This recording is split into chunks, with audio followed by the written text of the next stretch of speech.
Salutations from space and aloha from Earth, friends. It is Wednesday, miércoles, Mercury's day at 11:11 a.m. Pacific time. In other words, it is time for StarryTelling Hour here at the School of Earth Astrology.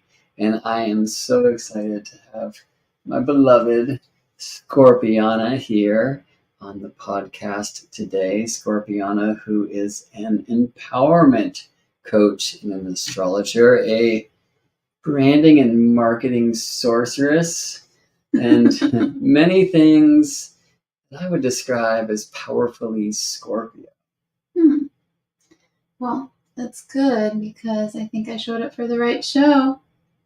This is the truth about Scorpio from 2 points of view. And happy Halloween to you. The truth is, ScorpiAna and I and the family will be journeying in Hawaii on Wednesday when you are witnessing this, should you be tuning in live. So we are pre-recording on All Hallows Eve. It's a bit of a tricky one for me today. Our cat has been missing now for a couple weeks. And I had said at some point that I would begin my morning if he wasn't back by Halloween. And interestingly, Koa, on his boy, had a Dia de los Muertos ceremony at his school yesterday and brought in a photograph of Chase the cat. And this night we got our first rain in forever here in the Bay Area. And so this morning on my morning walk with our baby girl Maya, I was taking down all of these water-soaked posters of our missing cat. So I think we'll speak about Chase the cat and Scorpio in death likely along the way here. But I just wanted to say that because we are recording at Halloween time, this time when the veils are thin, and this time, of course, in the Northern Hemisphere, where we come towards the cross quarter, that time between solstice and between equinox and solstice, and then, of course, in the Northern Hemisphere case, between autumnal equinox and winter solstice. So this kind of time of the fixed sign energy when the nature of autumn is fully fixed in, and we're starting to feel it. But a Hawaii escape might delay some things. So, Anna, we've been talking about how perhaps the best way to get to the truth of Scorpio would be what? Well, to talk about what maybe it's not. The untruths. Or the truths of the archetype, perhaps by exploring the stereotypes of pop astrology. So what do you all think of first when we say Scorpio? How would you So Scorpio is the super sexy sign, says pop astrology, right? Well, maybe it kind of is. Maybe. Okay, so we're not going to start there. Scorpio and death. Well, how about... No, wait. Why is that? Why is what? Why do they say Scorpio sexy? I think it has to do with authenticity, the art of the heart. Let's find our way back there. Okay. Let's start with maybe Scorpio as the dangerous and even manipulative bad boy. The one that you want to keep your daughter away from. You know what the thing is, that you can't really start light with Scorpio. I'm like, wow, we're just like diving right in there. But that's how Scorpio is. Like, Scorpio doesn't really do light. And so if we're going to go dark and dangerous, where does that come from? I agree that it's like a really popular stereotype.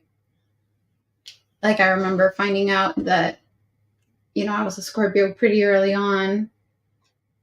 And I think I, like many Scorpios, was pretty willing to like celebrate that because it comes with an edge. And I think, even though it is the bad boy or girl of the zodiac, which can get a bad rap, it also, I think, speaks to the power that's underneath that Scorpios are willing to like embrace and play with. And that leads us to manipulation and other things. But I don't think manipulation is like a core Scorpio.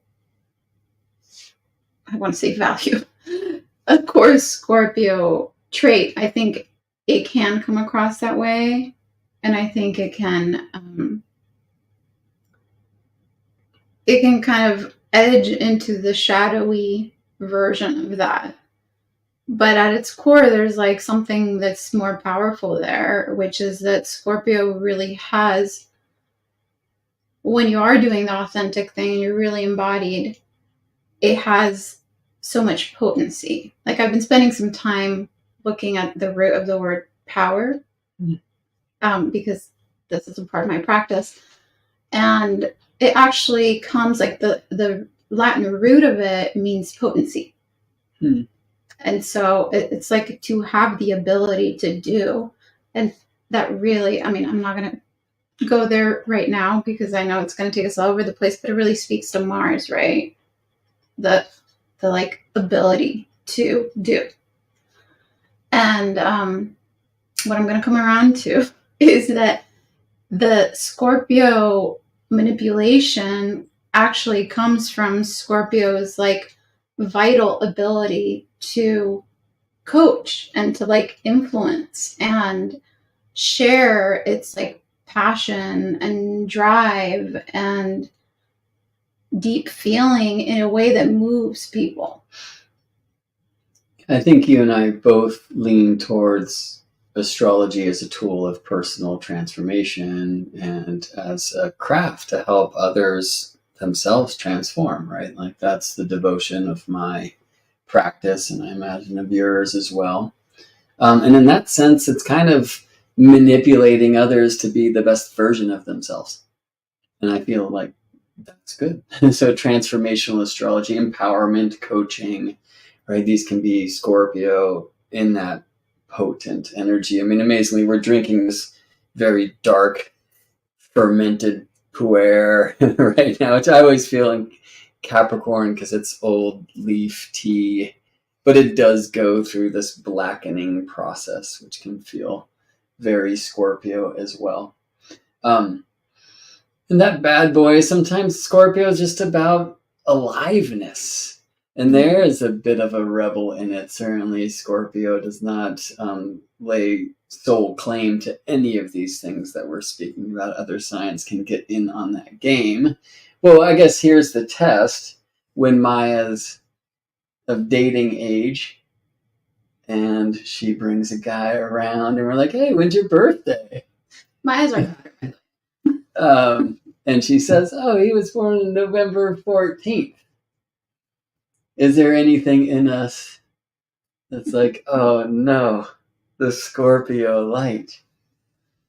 I mean, I guess that takes us back to that sex thing, which maybe we'll want to come back around to at some point because there's more there. But I do think it's really interesting, and I think you and I have talked about it before, that Scorpio is the fiery water sign. And I don't know, like, if we're going to get elemental here, but I personally would like to think that I can walk the talk enough to the point where when my daughter is of dating age, I can appreciate that she has somebody, that she's chosen somebody in her life to be maybe not all the way intimate with, hopefully. Yeah. But, you know, Scorpio does edge towards intimacy, like more so than others when it's done right. And so she's going to get a lot of that from us. If she wants to bring more of that through her partner, like, I'm going to commend her bravery. Yeah, I think Scorpio really can be a sign of entanglement. And that's where a place where the sexuality also comes to life. In the bad boy, I think Scorpio is here to kind of inspire power in the heart and that. And I don't see Scorpio only as some bad boy or bad girl. I mean, there is another archetype, which is the sorceress, or like the occultist, the magician. Right. So it's part of the reason why it's the bad boy, because even just zooming out, Scorpio in our culture is not a like well-worn archetype. It's not like worn, maybe not worn, but it's not embraced like some of the others, right? Like in many ways, like Leo is one that like our culture loves, and Capricorn is another one that our culture loves, and Cancer is another one. Just in terms of like the archetypes that are really celebrated in our Western world. I mean, I think Scorpio is, though, in film, right? I mean, there was this recent just vampire Twilight. Yeah, but isn't that just because it's like the shadow? It's because it's the stuff that's being pushed out of culture. And I mean, it has been, right? We know that people have gotten burned at the stake for magic, and like that's just a fact of history. And so at some point that got pushed out of the shadow into the shadows, and maybe it's coming out, but because it's in the shadows, it has this magnetic pull. And so we can appreciate it in film and stuff, but I think for most people it's still scary. It's intimidating. And Scorpio doesn't shy away from intimidation. And I wonder why that is. Yeah, I mean, interestingly, when you even consider it in film, like the detective archetype that many say was Scorpio, leaving no stone unturned. And the most famous detectives always have an issue in the films, like Sherlock Holmes was a junkie. I mean, the recent images of Holmes took that even further than the old ones did, but you see that a lot, Magnum PI, whatever, where I'm coming from. So Scorpio's not only vampires or bad boy or bad girl detectives, but yeah, there is something about the alchemy, the transformation in Scorpio, the willingness to look into the funk. And I think while Libra has such a beautiful relational quality, and I don't believe Libra is surface, but in its harmony and balance, it can only exist for so long in the relationship before the relationship goes through many other stages and hopefully always returns back to equilibrium and harmony, balance, sharing, consideration. But there's a really important bit, which is kind of entanglement, and that often happens, like, as they say with Scorpio, or let me say maybe more accurately astrologically, and I'll come back to this, like the 8th house. It's like when you get in bed with somebody. It's a cliche we use, right? When we also describe like being in business with somebody, like you're now entangled, right? Like if they're not being productive, that influences your business and all of those things. And I really think entanglement is an interesting Scorpio word. Yeah, I like that. And it definitely does bring us back to that sexy archetype, right? There's one more thing that I want to touch on with the bad boy thing, which I was trying to get to earlier, which is the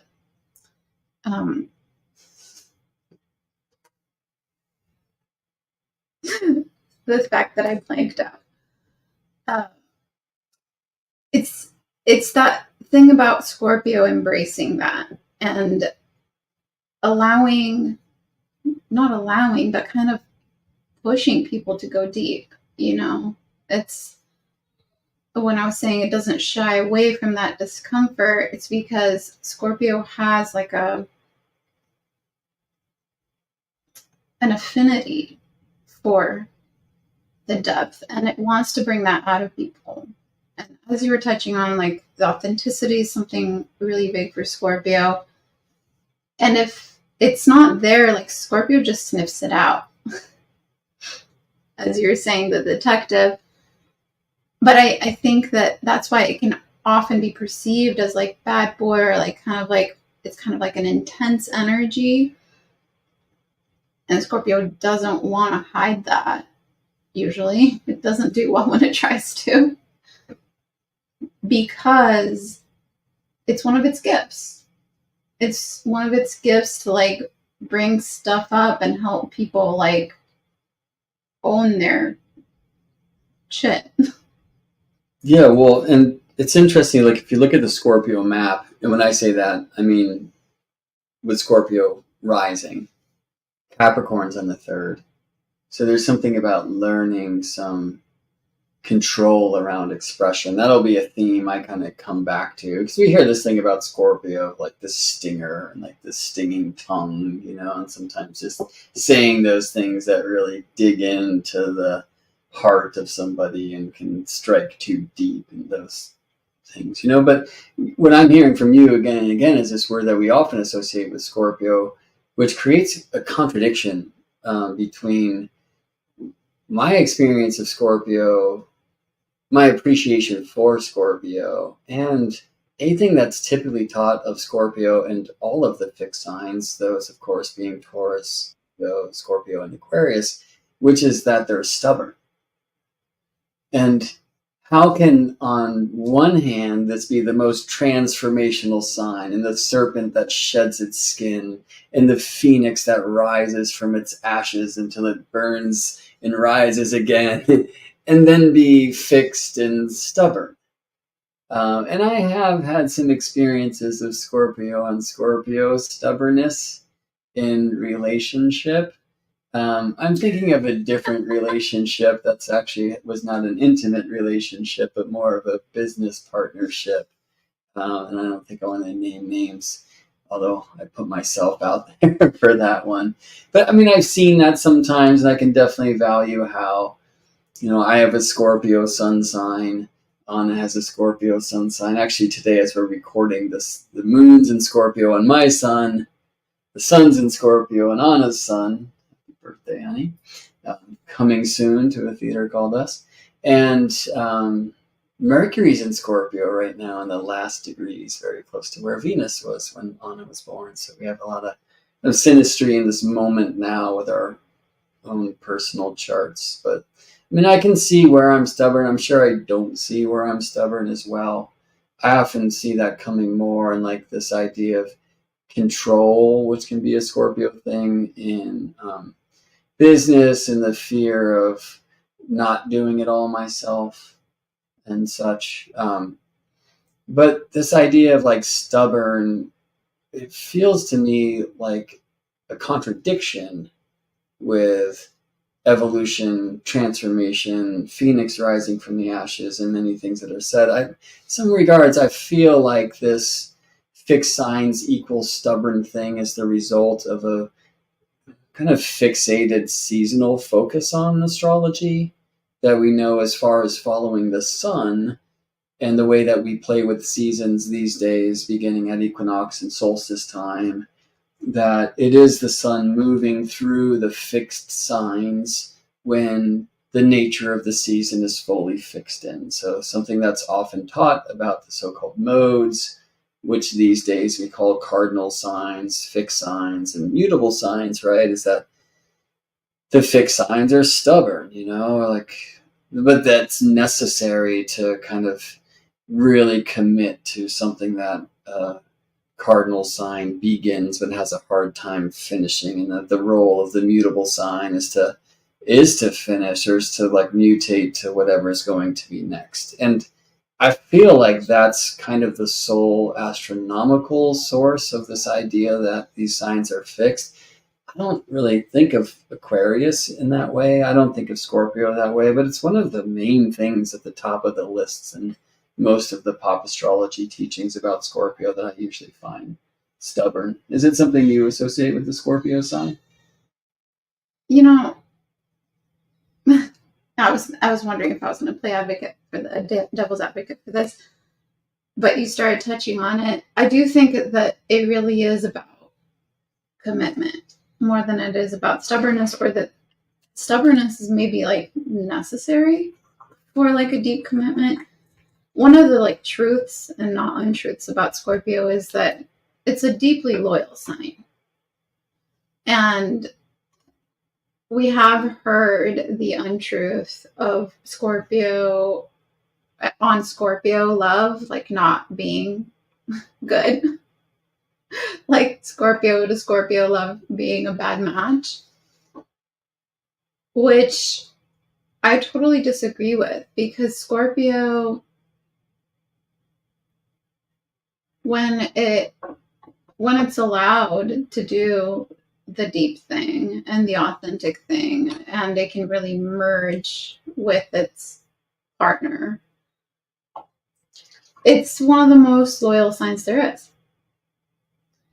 But I think we all know, like, if you've ever been in a long-term relationship, that in order for it to work, you have to kind of be stubborn about wanting to make it work. You have to be committed to the relationship, which I think Scorpio can do really beautifully, naturally, because it has that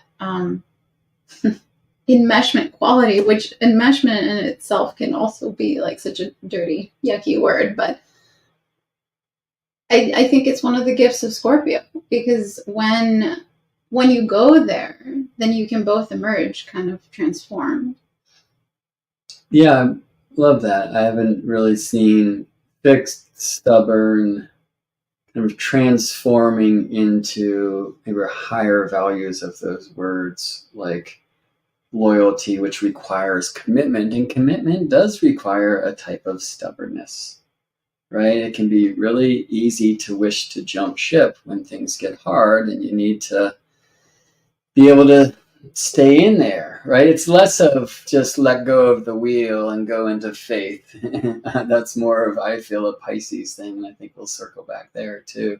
But it's more of that grip the wheel and hold it strong. This the Mars image of Scorpio through the midst of the storm, so you can keep a straight heading, even though everything's conspiring to blow you off track. You know what I mean? And I appreciate that, honey. I always appreciate the way I get to learn so quickly from your wisdom. Well, what do you think, friends? And I look forward to coming back and exploring some of the comments that are coming through as you're hearing this truth of Scorpio from 2 points of view. Let's make it 1,000 points of view. How does that land for you? That idea that, in a way, stubbornness and commitment are two sides of one strange scorpionic coin, perhaps.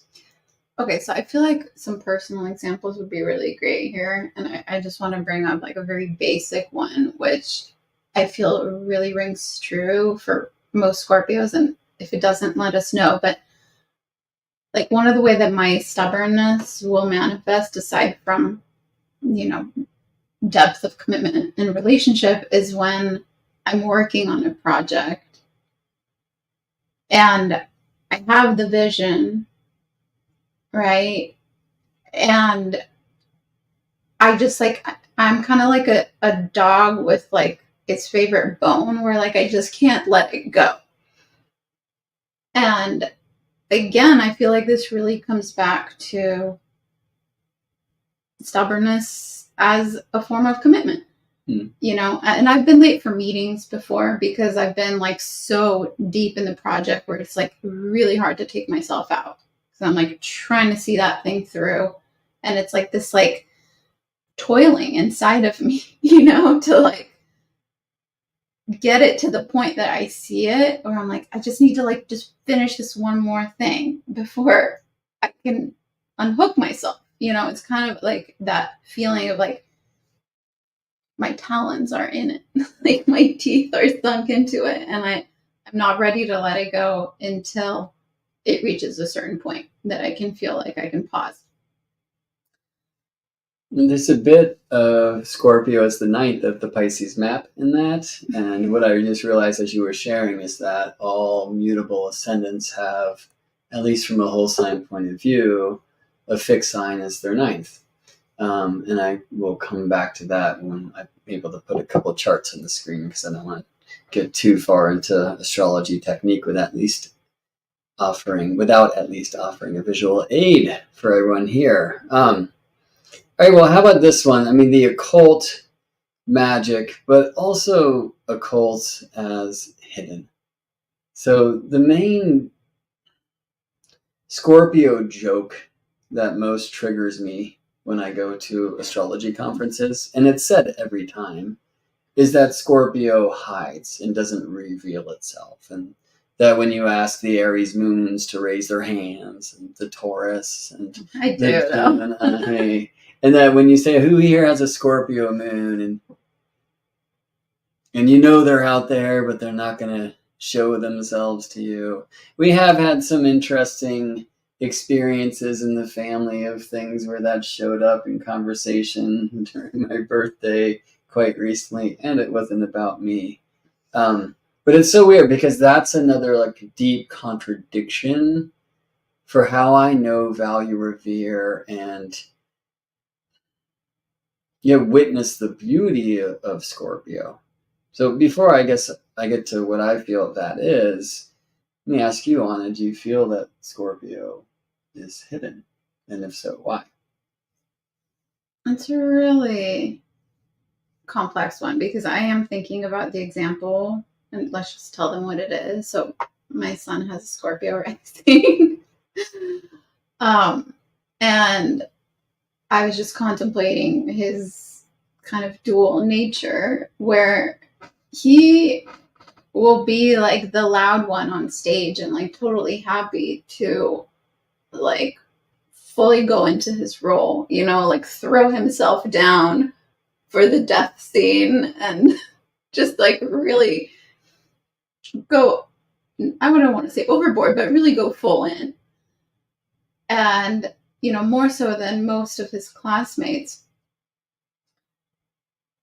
And I'm even remembering when he was younger, we went to visit his friend one Halloween, like his friend's preschool. So he had never been there, but they were having like kind of an open Halloween event where they could bring their friends. And so Ko and I tagged along and went to Cypress's school, and they were like, who wants to come up and share first? And Ko was like, me. And I was like, oh my God, like kind of in shock and in awe at the same time, because it's such a brave thing to do. You're like in a school where you barely know anybody. You've never been there before. And you're like, yeah, I'll go and I will come up on your little stage. They had like an elevated box, and I will share who I am and what my costume is. And so that's like a part of him, that like, I don't know how to contextualize within the Scorpio, but then when we're talking with him just the other day, and I'm like, Koa, like, what about doing like some drama, like as part of your after school, extracurriculars? And he's like, no, like, I don't like standing out. And we were also talking about his birthday. We were talking about Right, because we went to this Thai place in Oakland where they make a great show if it's your birthday. For my birthday, because I think it's fun. They have 9 people come out banging gongs and drums and singing a pretty awesome song. They put a giant hat on you that says HB for happy birthday on it, I think, and bring a cake and blow out the candle while there's this whole jam. I mean, it's like a loud affair. And last year we went there with like a bunch of my family, and this year it was just the 4 of us with my a little bit past her bedtime, maybe freaking out a little bit. But yeah, we just asked Koa, would you like to do that? I said, no, I would never want to be like everybody looking at me. I think he said, like, I'm so glad it's not my birthday. Yeah. And we asked why, and he said, like, I don't want the attention on me like that. And so just to take him like as a personal study to whether Scorpio likes to hide, I believe, and I don't know if I have enough like to back myself up here, but I believe it has to do with Scorpio's readiness. And I think that there's this thing about this immense power that is like packed into the Scorpio depth. Like one of the things that's often said about it is that it's kind of relentless and unshakable. I think that these are like some really beautiful qualities of Scorpio. Like if you're going through shit, you want Scorpio by your side, because it's like you're gonna be able to bring a calm to the situation that most other archetypes won't. Yeah. And I think it has to do with like this kind of power source that Scorpio has built in. But I think that power source is a mutable thing. It's not always accessible, depending on how Scorpio is doing Scorpio. Yeah, and sometimes the power source is a bit scary too, because it's all of the feels. Right. And I feel that if Scorpio hasn't been able to like rev up its engine and really like express itself and do the Scorpio thing, then Scorpio's going to hide, because it doesn't have enough chi flowing to feel its vitality. Vitality itself is a really good word for Scorpio. I mean, and Scorpio rising is a different thing than the Scorpio sun sign. I'm not a student of the modern astrology suggestion that our ascendant is just this mask that we wear and how people see us. I think it is the mask, but it's the mask called you, where actually you are all that is, having an embodied experience. And so persona is the actual word that mask was the translation from. That aside, for me, what's rising when you rose is rising within you. And so Scorpio will be something that Koa is learning. He and I kind of explore that space together at the roller coasters, where we're really getting into courage together. And Koa, I mean, interestingly, we talk about astrology with him, but not solely. He identifies as a Martian, like not meaning extraterrestrial, but he loves Mars. Since he was a little dude, Marsy. And traditionally, of course, those born with Aries or Scorpio on the rise are said to be children of Mars. So it's a pretty interesting nod, I think, to traditional astrology in that regard. I mean, there are times when he loves to be the center of attention, like getting the best in test for his recent orange belt test in karate.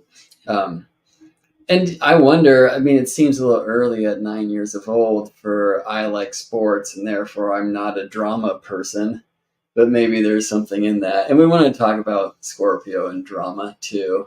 I think before we move on from the hidden thing, let's see like what it wants to go to. And I should also just hand on heart say maybe I am petting the cat and perpetuating this stereotype. Like people get angry at me for calling myself Gemini Brett, because in their book I am a Scorpio. I'm not a you are your sun sign kind of cat. Where I first started studying astrology, then at the Shamanic Astrology Mystery School, it's definitely not a sun sign orientation. Things kind of new. And I was born at night, so the Gemini moon is my sect light. And I was born with Gemini on the rise. So Gemini is my horoscope, because horoscopos is Greek for the ascendant, right? The rising sign, the rising degree.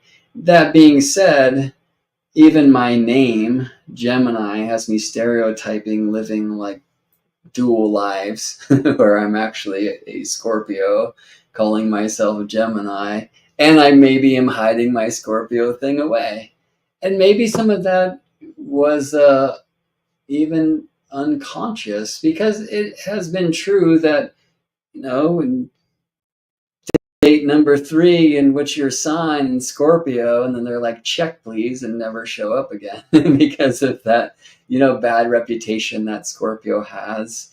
And maybe sometimes it's deserved. I'm not here to talk about that, but I would like to know that Scorpio is actually anything but hidden, and that it's really about coming into the art of the heart. I often teach the modalities in this way, that the cardinal signs are like the science of their element. So Cancer is the science of the water. The science of the water is to water things, so nurture them, help them grow, And Pisces, I think, in mutable signs, I think of the spirit of their element. What is the spirit of the water?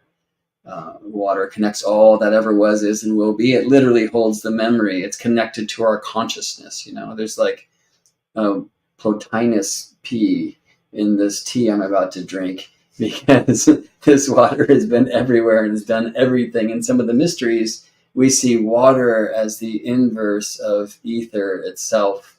And maybe that's a tale for another time. But for me, that's Pisces. And Pisces also is the rain that connects the waters of heavens to the waters of earth in this great cycle that will never end of evaporation and condensation and these kinds of things. And, well, rain can also be kind of depressing.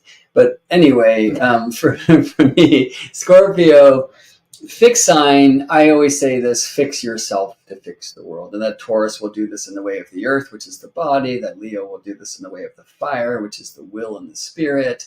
That Aquarius will do this in the way of the air, so transforming consciousness. And that Scorpio is the fixed sign, the art of the heart. Fix your heart to fix the world, right? So that transformation on a heart-based world. And it's not like Scorpio is the only one that's being told not to share its feelings. Like, that is one of the high priorities of probably patriarchy, or who's to say when that began. But I think we're not really encouraged to share our feelings, especially our so-called negative feelings, in the way that we're raised, right? You totally just read my mind, because that's where I wanted to go next, to close up the hidden thing.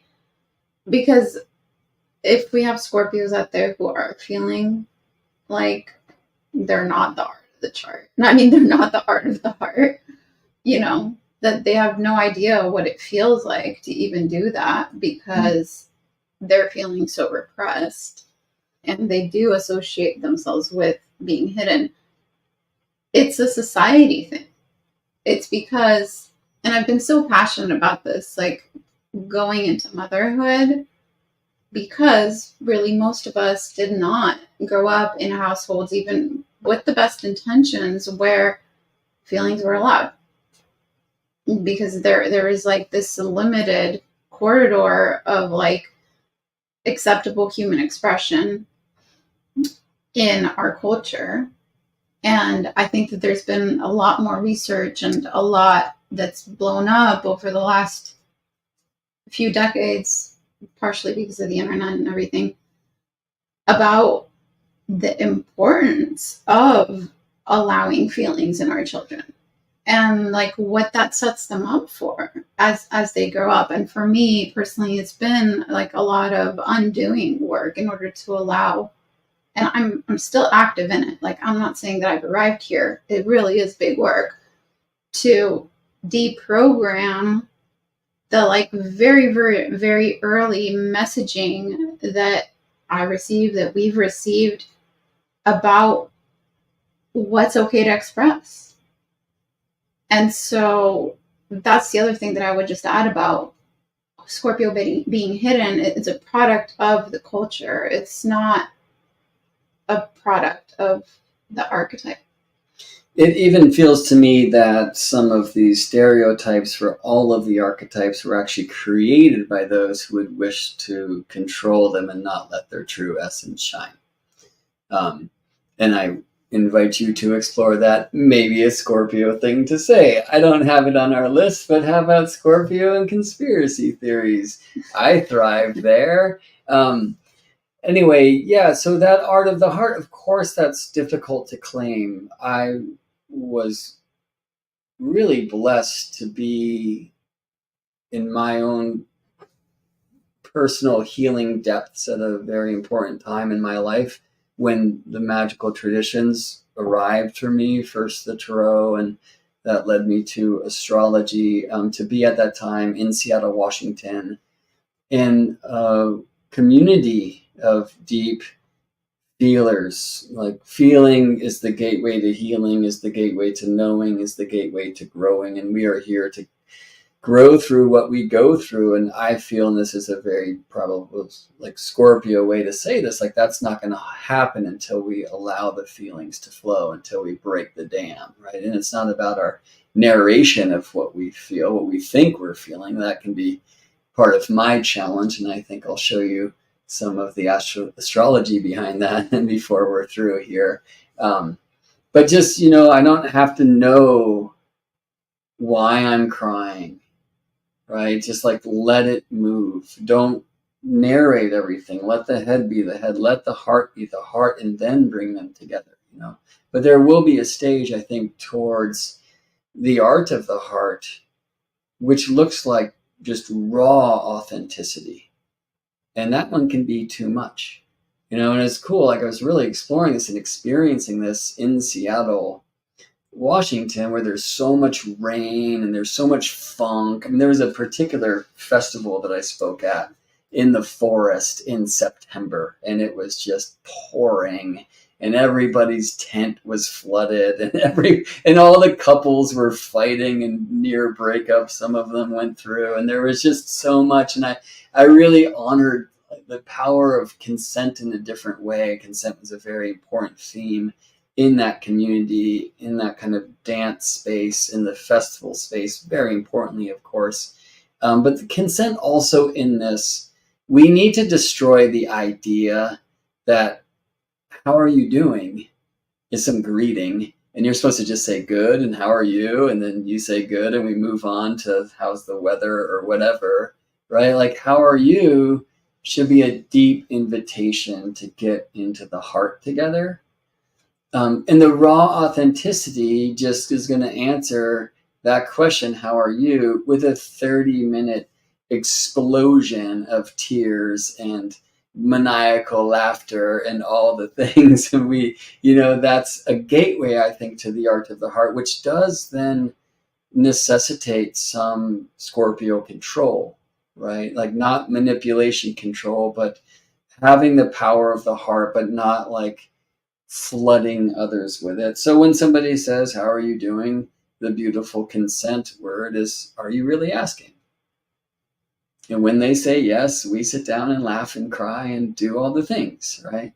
And for me, that's the goal of Scorpio. And that's the power of Scorpio. And that's the purpose of Scorpio on the wheel of life, that it wants to contribute in this way. And it brings me to this other Scorpio archetype. Scorpio is always wearing black. Scorpio is like super emo, right? Like shoegazing and sad and dark and brooding. Right. So is this the truth of the Scorpio mystery school? I really think that it connects to just what we were talking about earlier. I think the Scorpio can get really depressed when it doesn't find a way to express itself in our culture.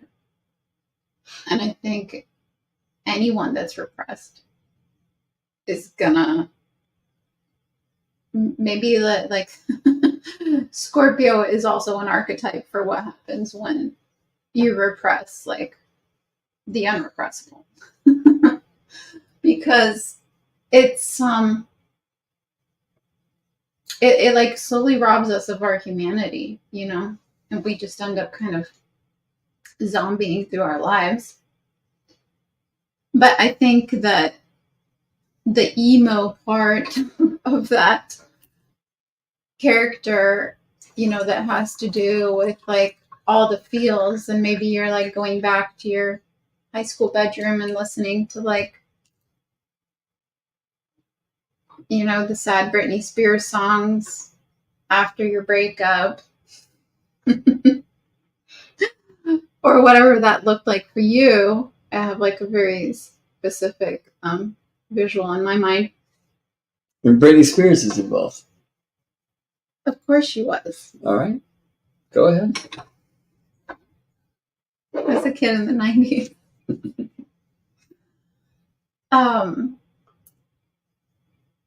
It's like you find the tiny pockets where you can have all the feels.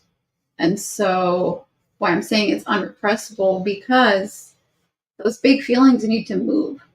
And so they might not move like in the relationship that just ended. You're going to need to hide your pain, but you're going to go back to your bedroom. You're going to put on the sad songs and you're going to have the big cry.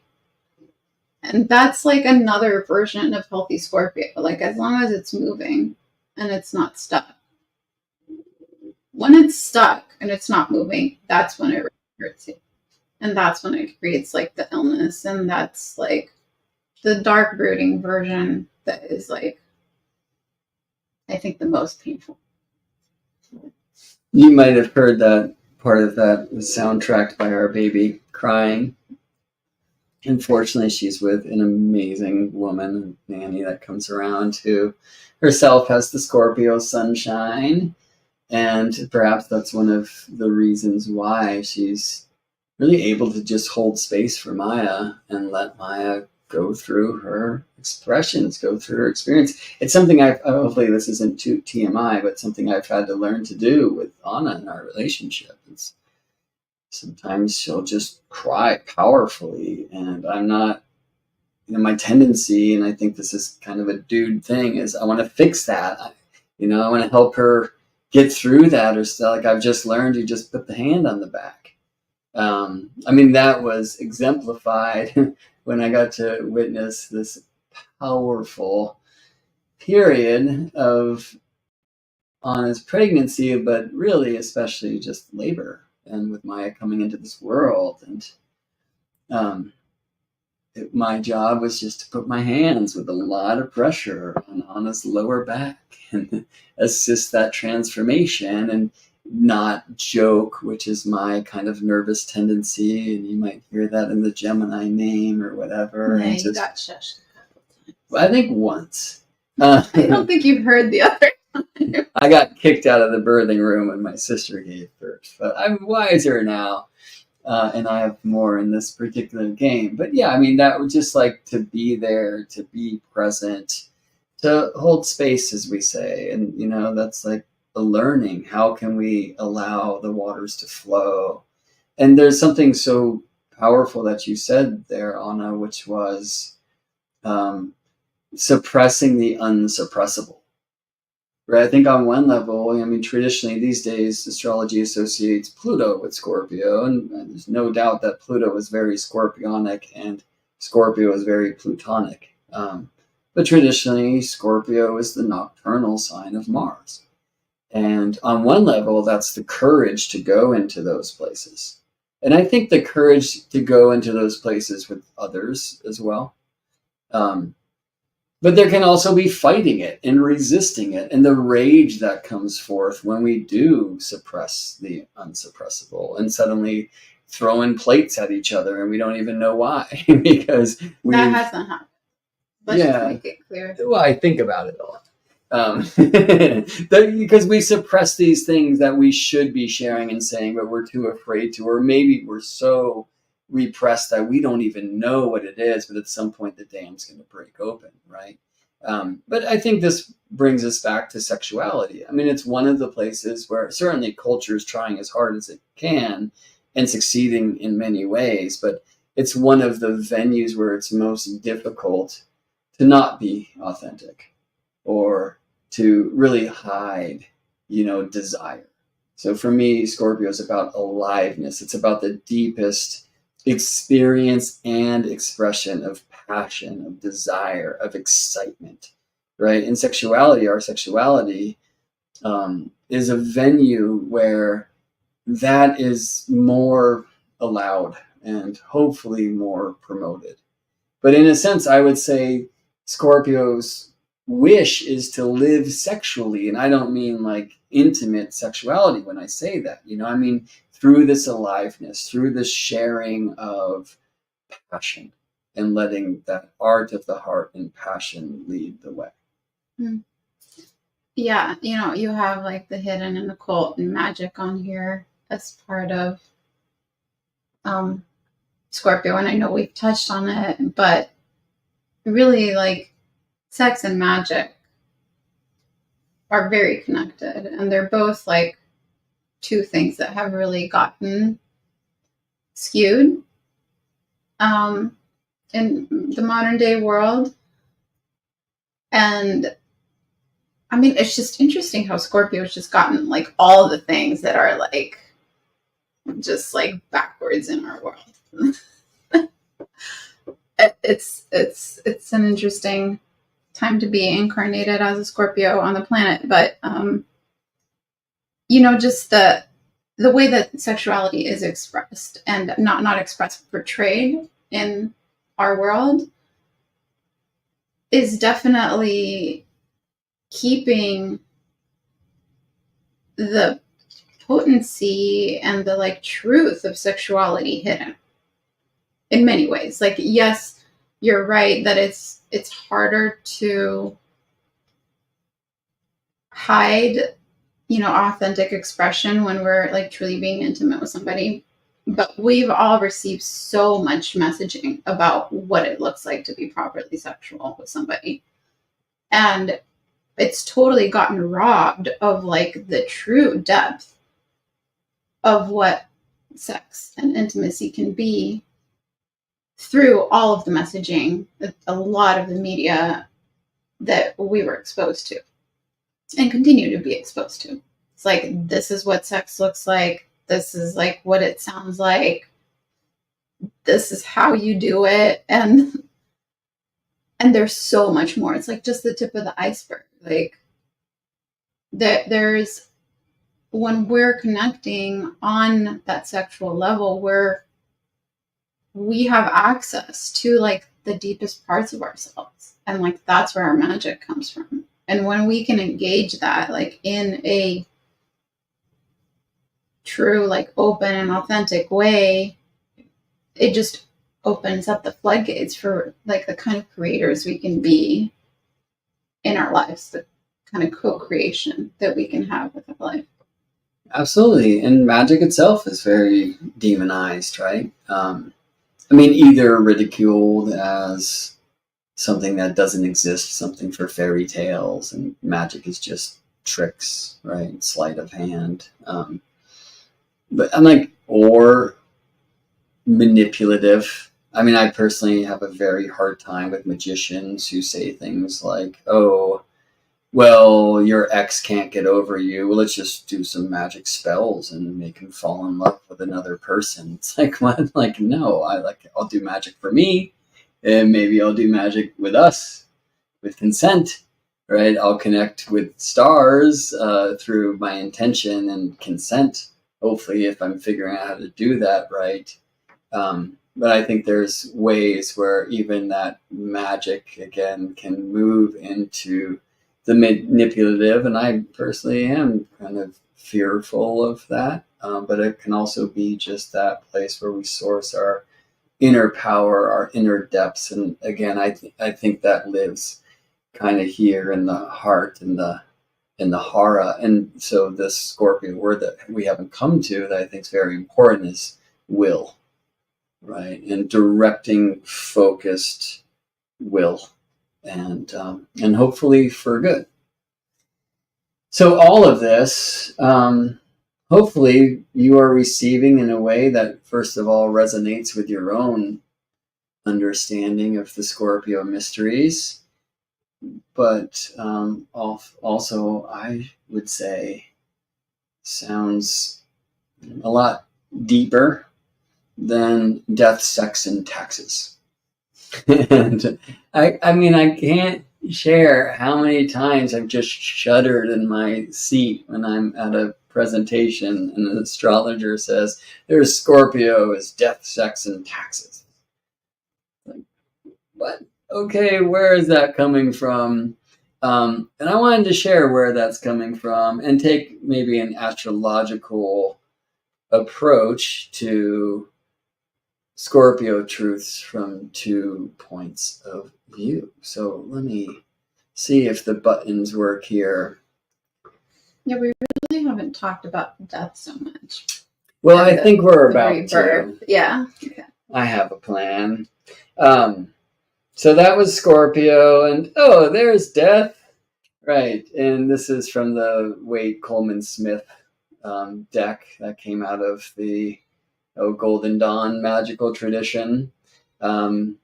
where the cards of the deck were associated astrologically, right? So they did some interesting things at that time, like reversing the 8 and 11, so they would do more of an astrological flow. And I think we'll get back to the tarot a bit, but is this Scorpio? If you just look at this intriguing image, which is said to be the card that's associated with Scorpio, and it's a decent card for Halloween, amazed by the flower on the flag, and we could do much more. But for now, I wanted to speak about the importance of not getting stuck in only one of the 12 astrological maps. Can we briefly talk about the importance of Cancer? I think I need to nurse our daughter. Sure. And you know what? I can speak to this if you don't mind me speaking about you, and then come back in when you're ready. Okay? All right. So, modern astrology offers this beautiful, simple tool that many refer to as the astrological alphabet. I can't imagine any of you star students has not come across it, the idea that Aries is the first sign, and therefore the first house is like Aries. And so Cancer is the 4th of home and roots, and Libra is the 7th of relationship, and Scorpio is the 8th of death, sex, and taxes, right? Well, you see in this wheel, I have the 8th as depth. Just seeking one word, which is never enough to honor the expressions of a particular astrological house, right? So in the astrological alphabet approach, well, Scorpio is the 8th. The 8th is Scorpio. And there is actually an astronomical framework for that. Just say that it's all about the planes of day and year, which are the equator and the ecliptic respectively. They intersect due east of the center of the Earth at a place that we tropical astrologers call the Pisces-Aries cusp. So I know the signs to be Earth's houses, and that kind of works with the astrological alphabet. I don't personally go as far as saying, well, if Aries is the first and the first is like Mars at all. And really importantly, while the signs are about the center of the Earth where we are all one, I wasn't born there, and I bet you weren't either. I was born on the surface, and the surface of Earth is spinning through the signs. And so the signs spin through the houses every day. I was born with Gemini on the rise. Anna was born with Pisces on the rise. And so when we look at the Pisces map, and when I use that term, I mean whole sign houses with Pisces as the star, right? Which is the word I used for the horoscopos or the oiox, those meaning the hour marker or the rudder. Those are all Greek terms for the ascendant, and specifically the ascendant degree. But the idea of whole sign astrology is that whether it's 1 degrees or 29 degrees Pisces rising, Pisces is the first, Aries is the second, and Scorpio is the 9th. And so this is the time for Anna to be here, but I can speak about a Pisces rising chart in general. Interestingly, if you look at Pisces, you can see that Cancer becomes the 5th sign, right? Well, 5th, which I have here as passion, it's a very important part of the 5th house mysteries, but it's also the child. It's passion, it's romance, it's risk, it's creations, and therefore children, because they are the creations of our passionate romantic risks, at least from the Scorpio approach. But dig how, if the 5th is the child, Pisces births Cancer. And how would that be? Well, compassion is the mother of nurturing. Do you feel me?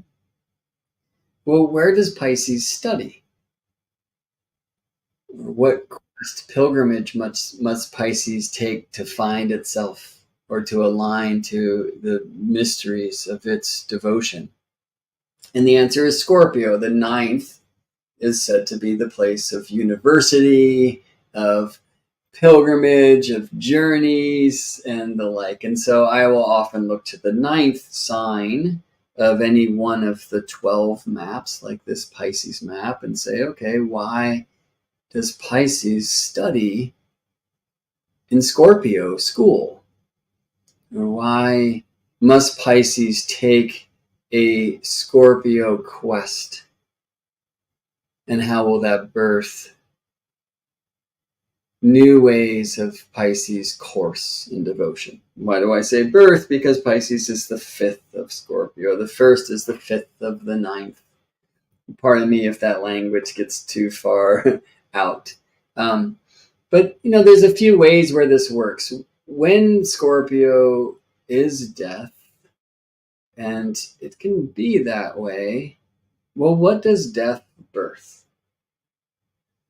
It might birth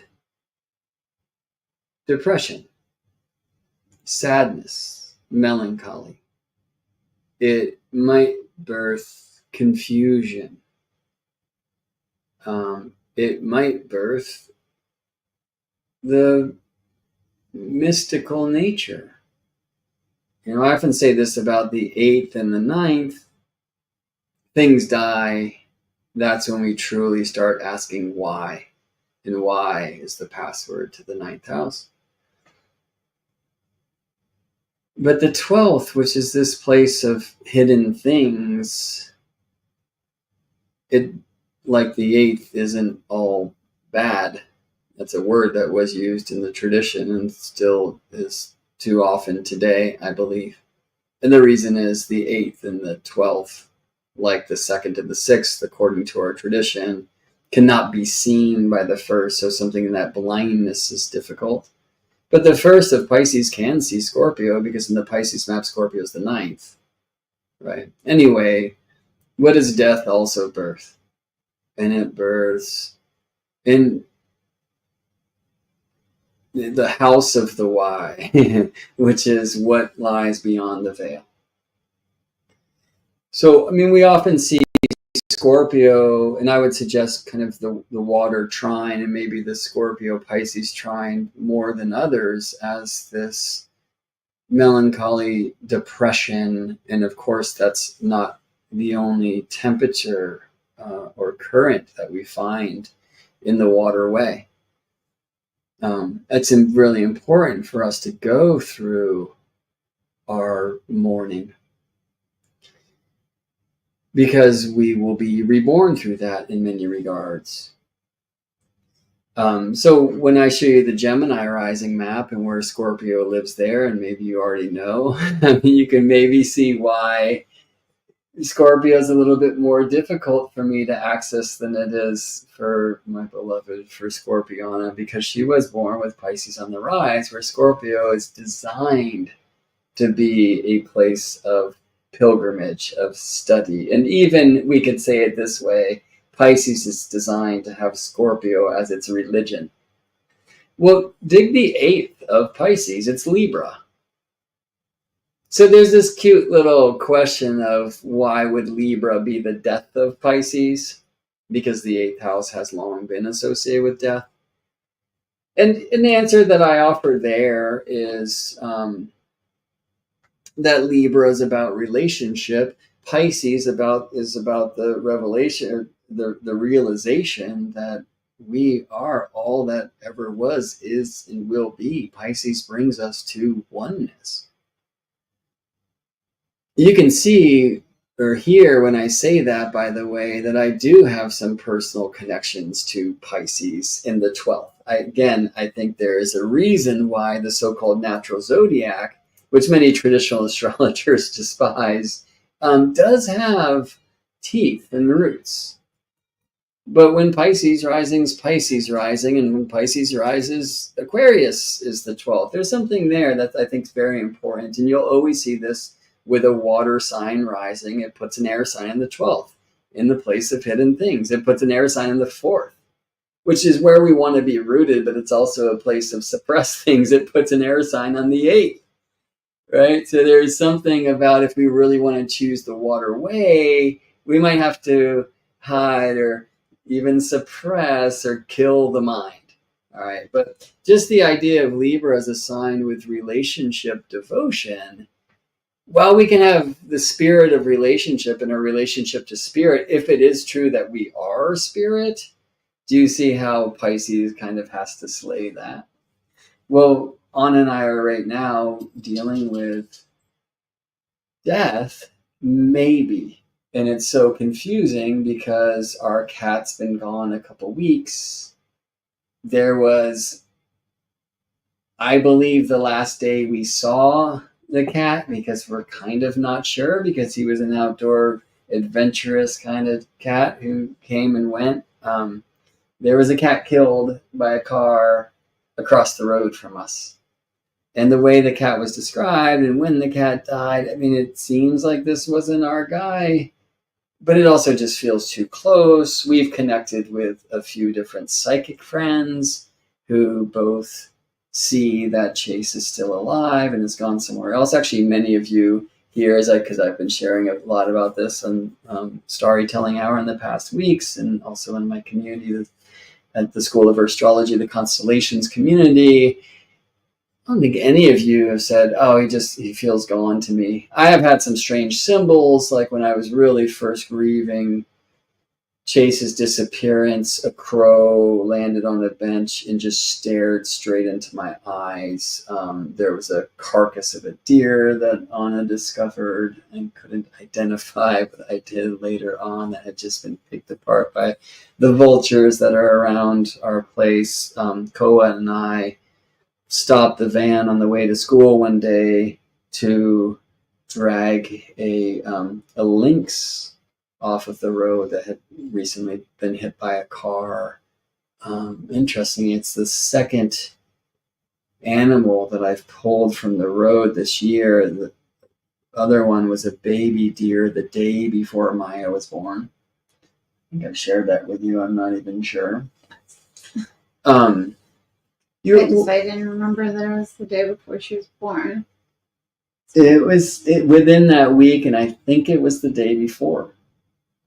And I was actually praying to that deer as I was offering this service to it of praying for its own transition and to move it off of the road. And sadly, I parked the van to go get this deer, and another car hit it before I could get to it.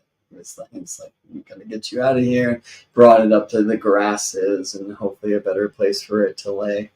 But I prayed for it to be a spirit guide to help Maya come in safely as well. And I think she came in shortly after that.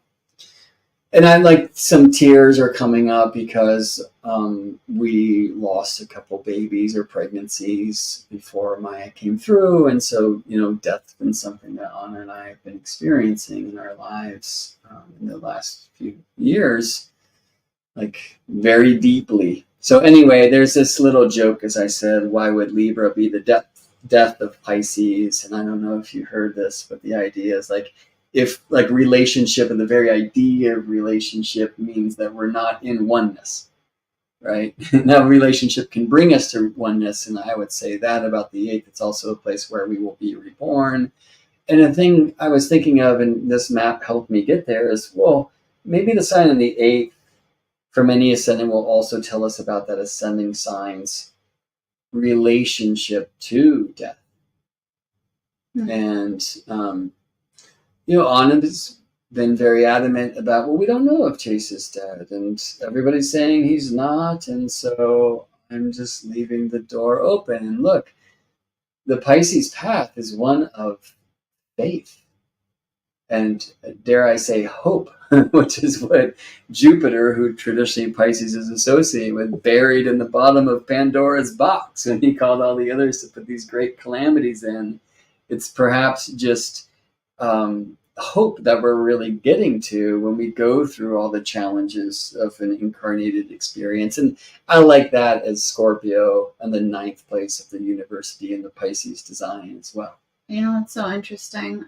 When obviously my son Koa is also going through this chase situation. And when we last talked about it, he was telling me that he wanted to bring the photo of Chase to Dia de los Muertos, and he had carved a pumpkin like in honor of Chase with a cat in it and used that as his lantern. I was telling him, well, buddy, we don't know, and these are the reasons why I still believe, and basically ended the whole thing with saying, I still have hope. And he's like, you're very brave. Hmm.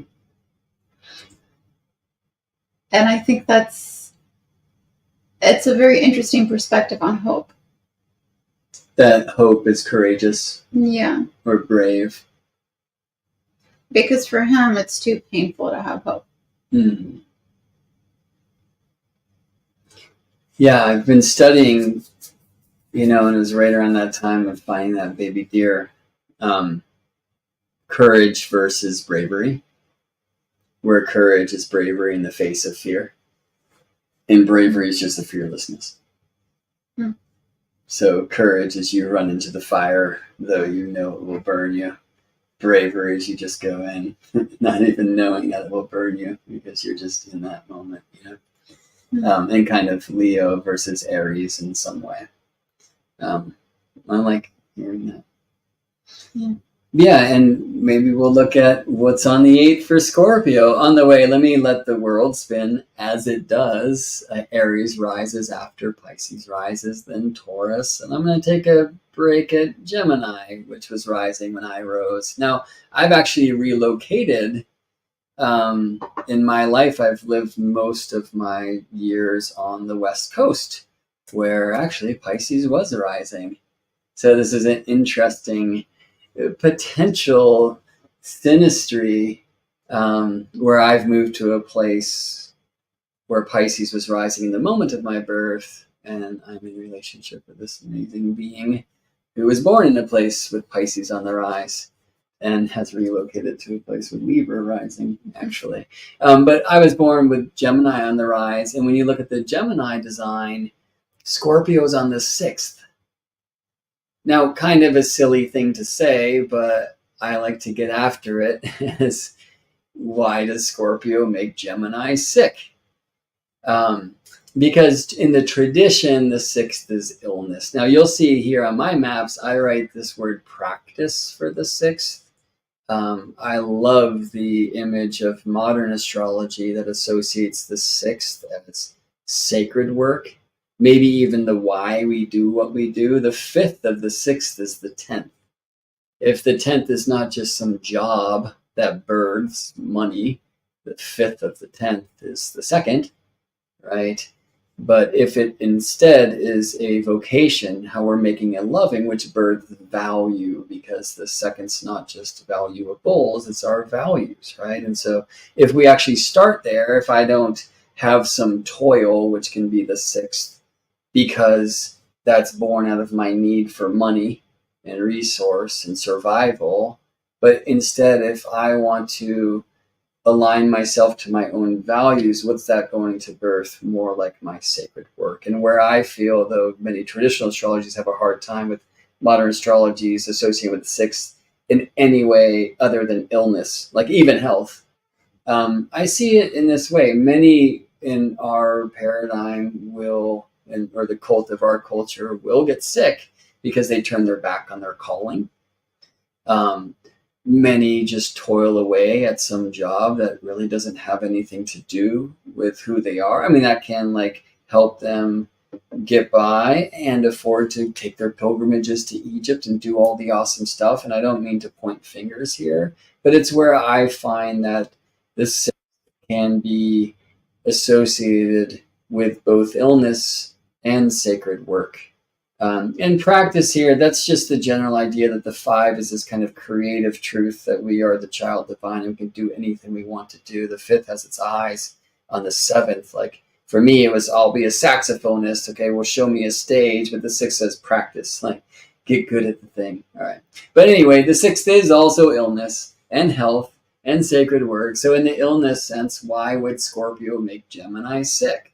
Well, part of the Gemini design is to keep it light, right? And so that's why I was saying before, like my chart is a little bit more configured to fear Scorpio than Anna's is. Like Anna was born Pisces rising, where Scorpio is literally the ninth, the quest, the university, and very visible, the trine that connects the water signs in those cases, right? For Gemini, Aquarius is the ninth sign.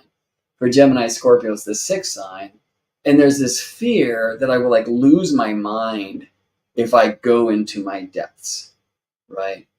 There's also something, and this was assisted for me by an elder in my community back in the day, where I was really wrestling with this thing. I didn't know if it happened to me when I was young or not, and I suspected. And he's like, dude, you call yourself Gemini, just do both. And just heal as if it happened and heal as if it didn't. And I was like, oh, great. Like there is that ability to diverge, but if we don't come back together, we might just completely lose our mind. And sometimes like the powers of the heart can take us into that scary place that we might completely lose the direction, you know? And sometimes we need to. And sometimes we need to. Hope is courageous, and so is that. Yeah. Well, I love that you said that we make a loving, not a living. Did you say that on purpose? Yeah, that's a thing I say, and I'm not the first. I was told by a client recently all of these things, like cliches that I use, like unwrapping the gift wrapped in ugly paper, and she's like, oh yeah, that's from this guy. And this other thing, I was like, what? Where? And she's like, oh, that's from this woman. I was like, dang, I thought I came up with that stuff. Anyway, sorry. Okay. No, I mean, I needed to reflect that back to you. I thought it was a really cool slip up. But yeah, maybe it is a really Scorpio thing to say, because I do think that Scorpio is more willing when it's truly doing Scorpio to like start over. And sometimes it's necessary. Like sometimes you gotta go into the fire and like be reborn. And it's interesting having that on the 6th. Like, how can you do that as a daily practice? How do you do that as a daily practice? Yeah, well, I don't know if I do it daily, but it's certainly of my practice. And I have a pretty loaded 6th. The Sun conjunct Uranus in Scorpio when I was born, and the North Node is in Scorpio when I was born in a different space. And I also think that the 6 is not only a place of illness, it's a place of health. It's a place of sacred work. And magic has become my sacred work that I think helps birth Pisces, which is the top of my chart, though, my midheaven's in Aquarius. And that's often true for Gemini rising folks who were born in the Northern Hemisphere, as I was. That Pisces bit is where I want to bring hope. I want to bring faith. I want to be a healer. I want to bring a return to oneness. But the way that I often express this, although I cry a lot when I'm teaching, is more through the mind and mental structures and whatnot. I want to, so this isn't just forever, get to also look at the 8th of Gemini, so Capricorn. And so I can ask, where will Capricorn be the death of Gemini? And that's like, how can I keep it light if I'm just burdened by all these responsibilities or doing the right thing? And, when Hermes was taken to his father by Apollo, and his father told him he could never lie like that again. He's like, well, do I have to tell the whole truth? And Zeus is like, I would never ask you to. There's something in the Gemini, Capricorn, 1st and 8th in that thing. But I was really considering today as I was walking around and taking down these flowers of Chase, the cat that had been rained on, ruined last night. We're just going to become litter, so it's the right thing to do, right? I walk Maya around the neighborhood every morning almost, and so I'm just walking by scores of these charts where I just look at my kitty's face, and I haven't let myself. There's one time when we heard about this cat that was hit by a car, but then there was evidence where it sounded like it wasn't him, and I don't know. But I haven't that time I like allowed myself to cry deeply, but I haven't gone there yet. I'm gonna decide that this will be the time where I allow it to go. So we'll see when it comes through. But there's something I think in Capricorn and on the 8th of Gemini that I'm just contemplating now of like, it's like we want rules to death, right? And it is or is it isn't, right? And so I mean, I often teach. Many of you will know the modern astrology approach. I like to start there, but certainly not end there. Through the movie Castaway, which just moves sequentially through the signs. It's amazing. And I think one of the reasons why I identify with the character Chuck Noland in that film, there's something in that character, not the actor, the character's chart in mind that feels relevant. I don't know the character's chart, but I would put him as Gemini rising. There's this time where he buries someone in that film, and he's going to say a eulogy, and he says like 3 words. It's like, well, that's that then. And other pieces there, and I don't want to be that one. Like, that's another challenge of our culture that says, oh, just veil your face, put a little dirt on that dead body and move along and, go receive condolences, but, don't show your pain or whatever. Unlike cultures where people will wail in a funeral procession or have a wake or whatever, it's like more Scorpio in those approaches to the death, I also, so Capricorn on the 8th, I have Saturn in the 3rd in Leo. And it's kind of like, I've just really been contemplating how much easier it would be for me. And this is like a Gemini thing to say, if I just had the information. On one level, it's like, if I knew where the cat goes when he dies, and then it's nice to have like a religion, right? But that's not even the challenge. It's just, is he dead or is he alive? And, and so can I choose the path of healing and do both things? And I'm just remembering that now. So my mantra for Chase has been journey safely home, boy.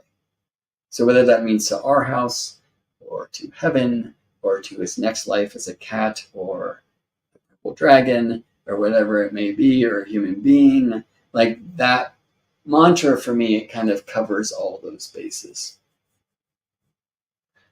So what have we learned about the truth of Scorpio? Well, what I'm saying is when we want to look at Scorpio, honor that like in a Cancer rising chart, it's the 5th. Cancer birthed Scorpio, right? Your family will drive you crazy and really get you into your heart. That's one cute way to look at that, but it's also like nurturing, like Anna was saying before. What if we allow the kids to cry and don't tell them that it's wrong or try to fix it, right? I think that's a great way where Cancer can, in a sense, birth Scorpio. Cancer should be passionate about Scorpio. You see what I mean? If you were born with Leo rising, Scorpio's in the 4th. How can you root yourself in those mysteries? If you were born with Virgo rising, Scorpio's on the 3rd. Dig how, and we'll see this in the Pisces thing before I move on, because we've been at this for some time now. Dig how in the Virgo rising map, you have Scorpio on the 3rd and Aries on the 8th. And so those houses, which are traditionally in conjunct with one another, are linked by Mars. In the tradition, that's called like and girding signs. And I find that to be an intriguing thing. I want to be with Pisces in a different vision of that before we move on. Libra put Scorpio on the 2nd. So I'm going to move further on. I'm going to be here with Scorpio. Just like Scorpio has Gemini in the 8th. And Gemini can be a sign of wonder. And so is it an image of the Scorpio design that there's like a fascination with death? Is that part of how these mysteries come through? That's definitely true for Koa, if we're going to take him as our Scorpio rising sample. He makes me uncomfortable with the amount that he wants to talk about death and when we're dead and when I'm dead or if he dies. Like, wow, really like pushing me to my Scorpio edges. I don't know if you want to keep going around this wheel or if you talked about this while I was out, but The Pisces wheel or the Scorpio wheel? well, the entire wheel, but taking Scorpio around the chart. Yeah, I mean, I don't want to do it all of it because we'll be here for 7 sessions. Yeah. Or 12. What I wanted to say about it, I think it's super cool that it basically illustrates to everybody that we all have Scorpio. Like, this isn't a conversation about, right, the Scorpio sun sign or the Scorpio rising or Scorpio moon. Like, they might be a little more prominent in your chart, or for me, like I have 3 placements in Scorpio, but the Scorpio archetype is something that is part of the human experience. And yes, it's going to show up differently for each of us, and we're going to relate a little differently to it depending on the configuration. But Scorpio is here to teach us all, just like all the archetypes are. But today's focus being on the Scorpio teachings. Like, don't think that because it's like not in your natural affinity that there isn't something there for you. Absolutely. Yeah. Signs that do not have planets are still on your chart. And it brings us into the beauty of dispositorship. Traditionally, where Mars lives in your chart, he's a representative for the Scorpio mysteries. From a more modern point of view, you might want to look to Pluto. Like, I was born with a Scorpio sun, but also Gemini rising and Mercury conjunct Pluto. You know, there's like a bunch of Scorpionic energy perhaps in that. So I really appreciate that you brought that in. I mean, I think a lot of what we've been saying about Scorpio today, which you've been saying, and again, please put in these comments here where we're on, where we're off, where you completely agree, where you disagree. Teach us, add something to this, please. I can't wait to look at the comments because I know I'm surrounded in community with such amazing beings who are on their path of feeling, healing, knowing, growing. Other star students who have so much to say about Scorpio. I think you really learned something about Scorpio here. What is it that Scorpio is designed to partner with Taurus? There are 2 sides of one thing. What is it that Scorpio has Leo as its 10th? Right? And, you know, let me say it this way. May the courageous experience and expression of the deepest passions, desires, and excitement inspire others through the creative will. Like, I feel that's in the map. You look at Scorpio rising, it's designed to have Virgo on the 11th. In the medicine tradition, we call that stay on your mat. So we want to be in a circle and do the work together, but at the same time, it's like, be careful of your entanglements, whether that's a judgment or even the empathy sometime. It's like we have to let others have their own process. I think it's shifting from, you know, old doctor of come to me and I give you this pill so you will be healed and I carry all the power, to, you know, new shamanism, or perhaps the oldest form of that, whatever word you would use, of let the healer activate the healer within the you know, the one that comes to them, right? It's the same with coaching. Like, you're not supposed to have a coaching client come to you for answers. You're supposed to be co-creating the answers together. Right. And so sovereignty, which is a word that can exist everywhere on the wheel, I usually see it kind of most pronounced in the Leo and Virgo ways. It's kind of interesting to think about where those live on the Scorpio map. But it's so essential for me in my practice. If I have a client that just gives their will away and won't have a conversation, right, but just wants me to tell them their fates, you know, it's like, just here's your money back and use it towards a computer printout. You know, like, I don't want to be this wizard that tells you what to do, or this doctor that heals you, right? I want to be here to activate the wisdom in you. And I know that for me is empowerment coaching. All right. Indeed. So let me spin this wheel once more. I've been listening to Alan Watts a lot again. recently who I love so much. I feel like, especially these days, because you can go into streaming places and search Alan Watts chill step and get awesome like electronic music with Alan Watts speeches on it, and it's a great thing, I feel, for Maya to sleep to and to hear some wisdom from Alan Watts, who's one of my favorite teachers that I will not meet. I do have a challenge with Watts though, which is one of his raps, is that you cannot change.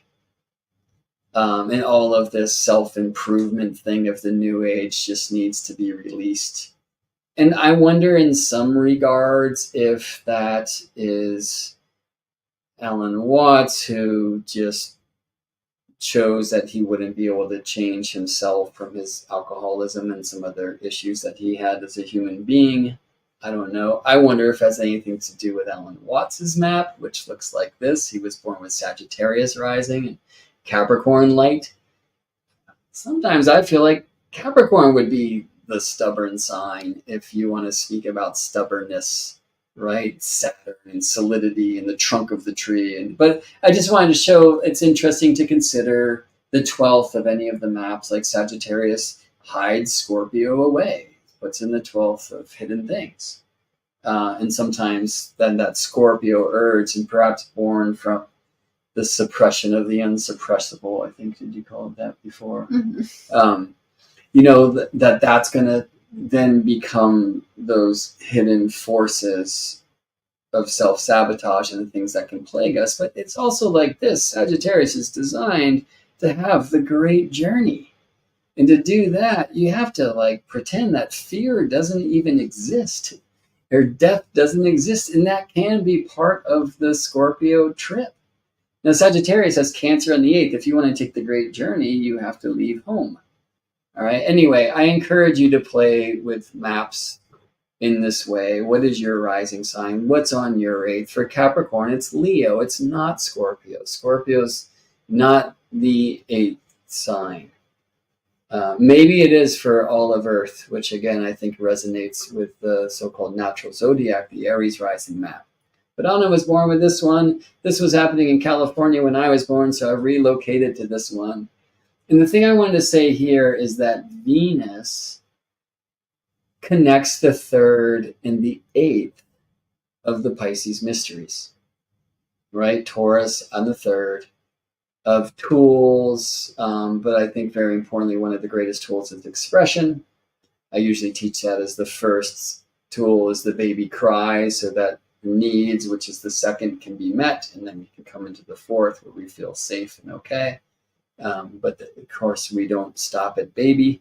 So the 3rd in that kind of expression, and then the 8th, Libra, also Venus. So Venus connects the 3rd of Taurus and the 8th of Libra in the Pisces map.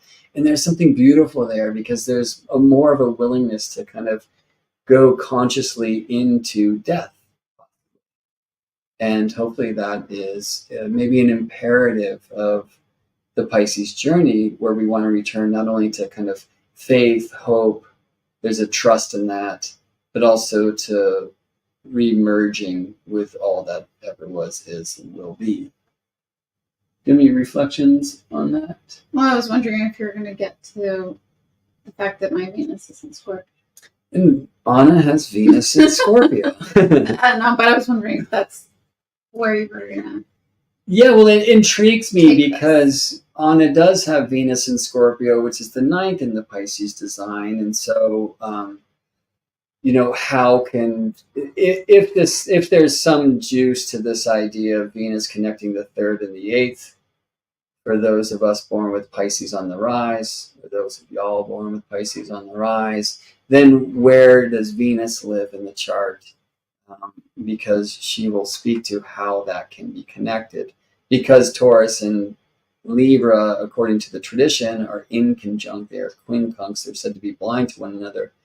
Venus will either be in one of those signs or be able to see one of those signs, but not the other one. That's an intriguing thing too. And I'm going a little too far. Like, these are the things that we explore in Earth Astrology School. And I wanted to talk to you about that a little bit. First of all, those 12 maps, like, that is at the heart of my exploration of the houses, but in the golden year of astrology, which was a year worth of transmissions on the archetypes, on sacred geometry practices, and on fundamentals, or I call them fundamentals of astrology, as I was teaching them through the signs on Sundays. The transmission of the houses ended up being 5 different presentations. And anyway, the golden year is now available as recordings, regardless of what type of astrology you are learning or practicing. I know you will find expansive teachings there that can add to your journey. I want to just bring you to GeminiBrett.com, which is my website. Buttons, this one. Oh, it's hard to say, this one. All right. And just show you that if you click on this courses page, you can go and learn more about the golden year. Well, you'll get 1 million teachings for $500. Click on Constellations community. I really hope you will. It's a great way to support my work. Eventually, I believe Anna's work as well. I think Anna will be contributing more and more, hopefully, to Constellations, which is a place for star students to connect, to share, to have their voice heard. So if you click on that communities tab at GeminiBrett.com, or simply click GeminiBrett.com/constellations, you'll be taken here where you can learn much more about this. Right now, we're still offering the maiden voyage price, which is only $16 a month. It's an amazing community of open-hearted, wise-minded star students like you. I teach a class every month, and I'm not the only one. I do want to share, if I go up here to meetups in Constellations, that the next class I will be teaching is a synastry class, and I'll show you more about that before we're done. Synastry, relationship astrology, right? Let me just get another image on your screen. Now, when we look at a transit chart, in a sense, it's synastry. It's the relationship of our birth moment and that moment now, or whatever moment we're investigating. If you think about it, when you come together with another person, it's 2 moments of the universe expressing itself coming together. That's amazing. But I'll be speaking about family constellation work here. I will be speaking about maybe new models of synastry that you don't often find taught. Anna and I, though we both have Scorpio suns, we don't have too much classic synastry. And so part of that, because I'm deeply in love with her, has really driven me to find other ways that connect us. And I found tons of this in parallels.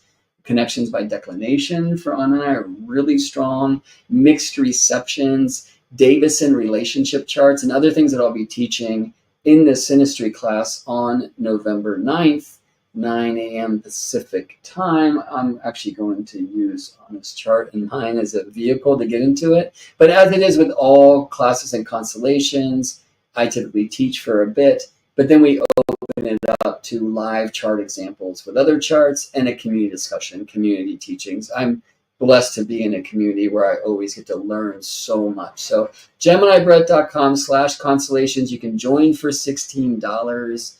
When you do, you will actually have instantaneous access to so many things.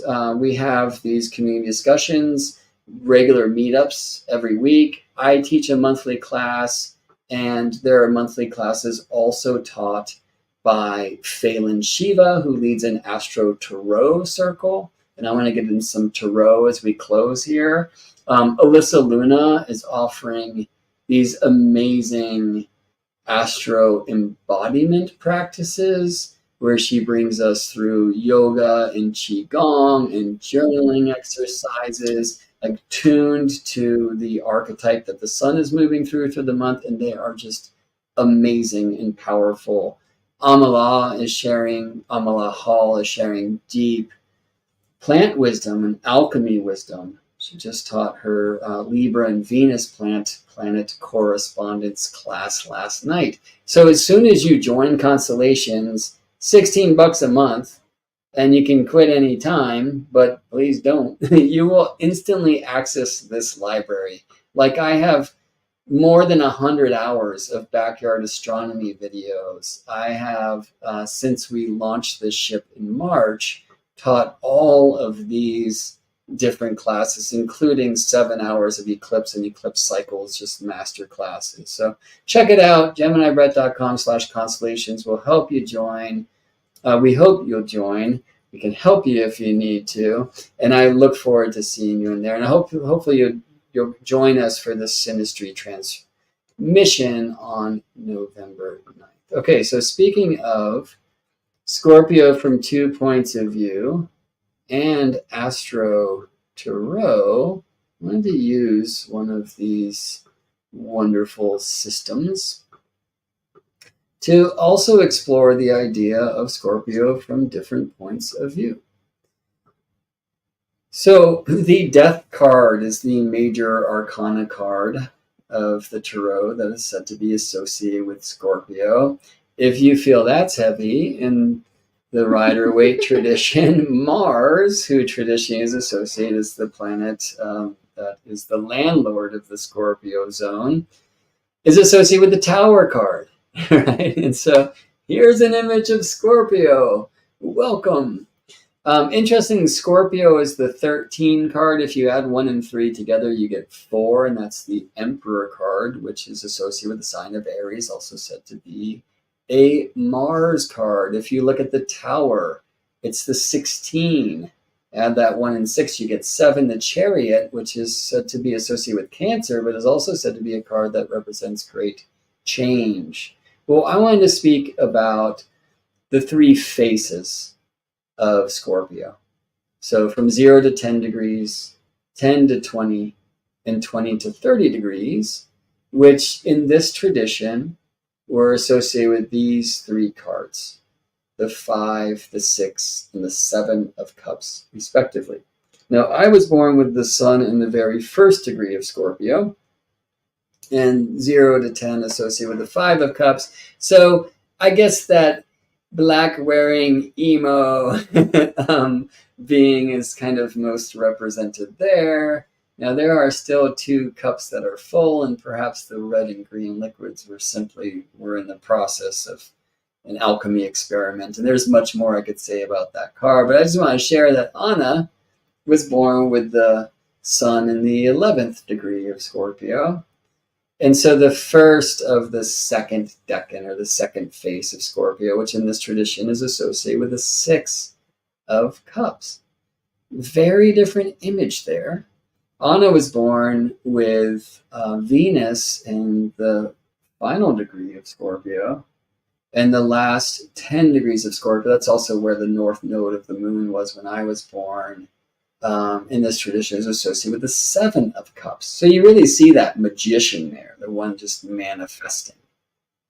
You see the dragon in one of those cups and the skull in a cup, and you can definitely see a lot of Scorpio. Well, interestingly, in a tradition that goes way back, like before this, that the Rider-Waite Coleman Smith deck that the Golden Dawn was referencing, the planetary associations with the faces, it has long been known that the first 10 degrees of Scorpio are associated with Mars himself. And so that 5 of Cups is said to be Mars in Scorpio.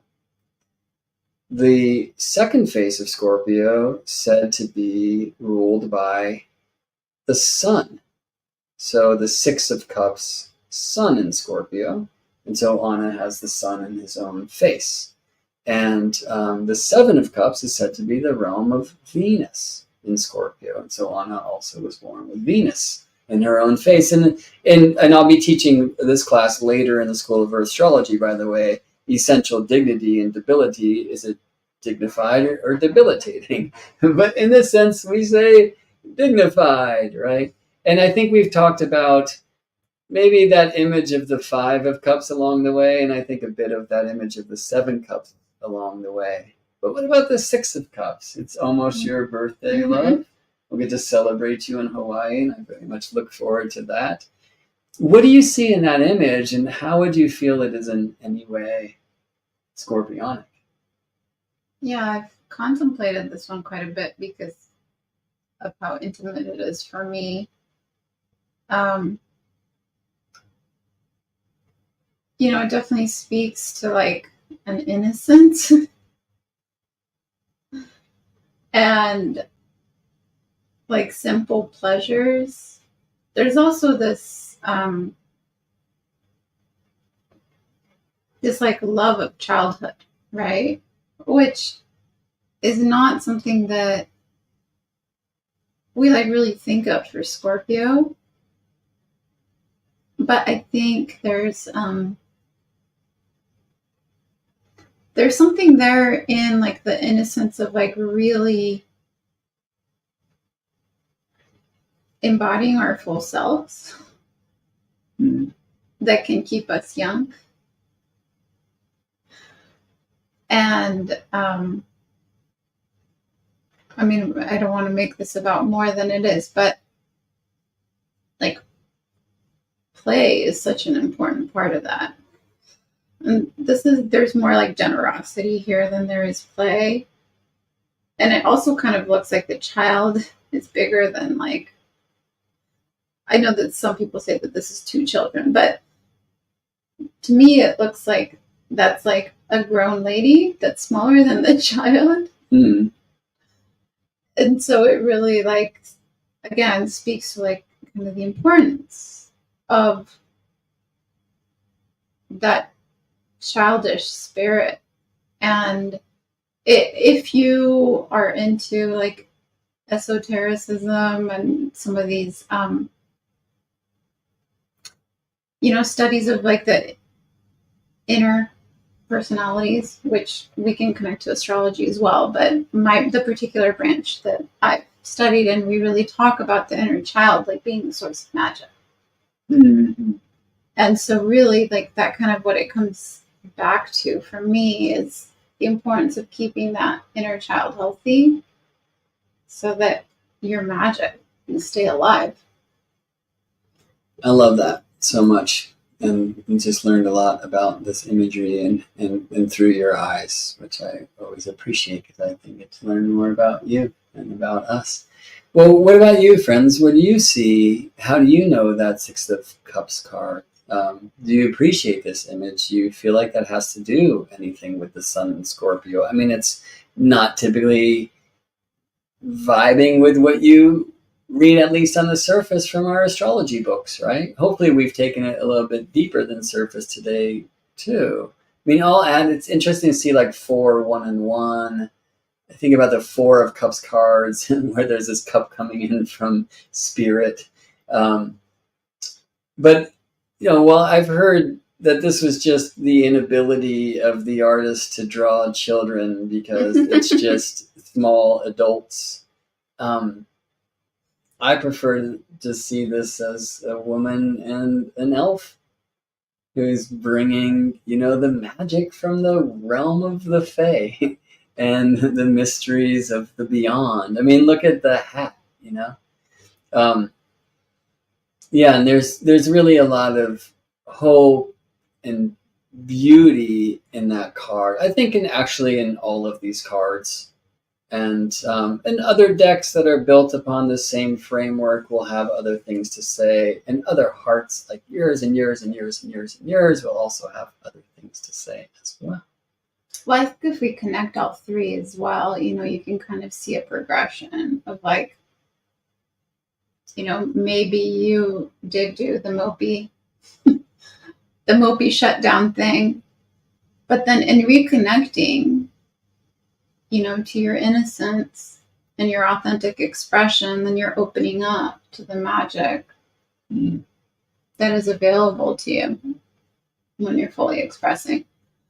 I also want to add, not to totally open up an entirely different conversation, but it's just really interesting how much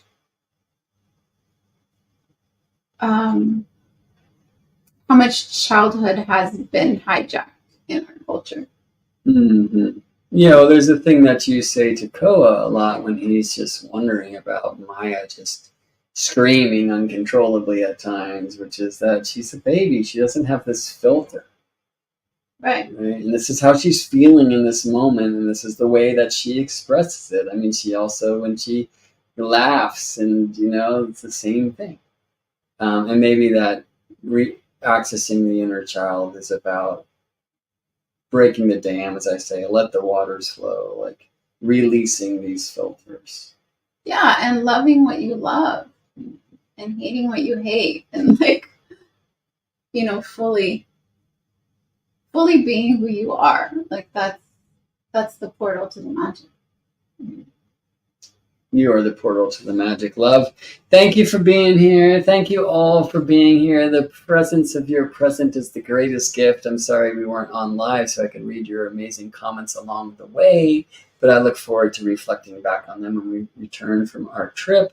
I ask you now to gaze deeply into this elf and the woman, and you will see that perhaps they are these two beings. Hopefully you've enjoyed Scorpio, the truth of Scorpio from 2 points of view. Thank you for spending time with us here at the Earth Astrology School. Again, I hope you will consider joining us in Constellations. We have the Synastry class coming up. Please like this video, share it around, subscribe to the channel, help us defeat the Algol rhythm, and let us tune into the rhythms of Algol, the diamond of the sky, this magical being who helps us come to life.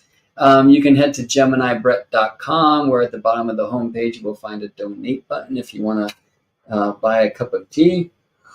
You probably noticed I ran out along the way. You can join the Constellations community there. You can look at the courses like the Fixed Star course where I speak about Algol, or the Fractal Timing course that are available at my page. More to come.